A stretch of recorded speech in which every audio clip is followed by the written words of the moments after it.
যাও? দেখা যাচ্ছে না, তো কি সমস্যা হয়েছে নাকি?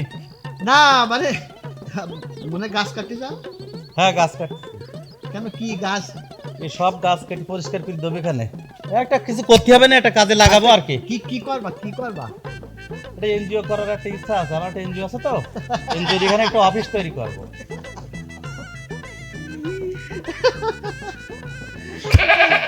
তুমি তুমি অনেক দায়িত্বশীল একটা ছেলে, বুঝছো? তোমার অনেক দায়িত্ব, বুঝলে? এই যদি হাসি লাগতেছে যে এটা তো হাসার তো কিছু নেই। না, ওই যে বললাম না, হ্যাঁ। তুমি একটা দায়িত্বশীল ছেলে। সে দায়িত্বশীলের কি হলো? দায়িত্বশীল আমার গাছ, আমার জমির পরে আমি কাটতেছি, আমি ব্যক্তিগত একটা এনজিওর অফিস তৈরি করবো। হ্যাঁ। এটা আপনার পাগলের মধ্যে হাসছেন, ফালতু। আমি তো এর কোনো মানে খুঁজে পাচ্ছি না।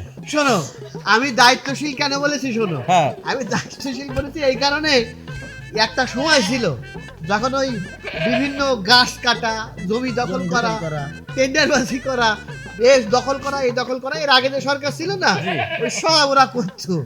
এখন ওরা তো চলে গেছে, তা ওরা ওদের ওই কাজটা ওরা তো করতেছে না, কারোরটা করে তো করতে হবে। সেই দায়িত্ব মনে তুমি পালন করতে চাও কি না? না না, এরকম কিছু নাকি ভাই?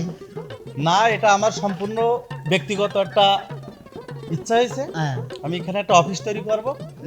অফিস তৈরি করে বিভিন্ন মানুষের সেবা বা সহযোগিতা, সামাজিক উন্নয়নমূলক কাজ আচ্ছা, করার আচ্ছা। ইচ্ছা আর কি আমি পোষণ করছি।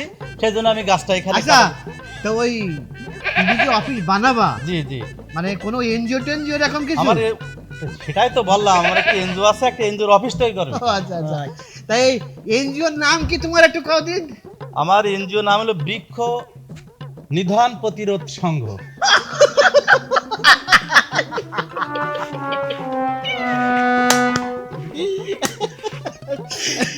তোমার NGO কয় কি? নাম বৃক্ষ নিধন প্রতিরোধ সংঘ। হ্যাঁ, তার মানে তুমি বৃক্ষ কাটিয়ে বৃক্ষ নিধন প্রতিরোধ এনজিও বলে।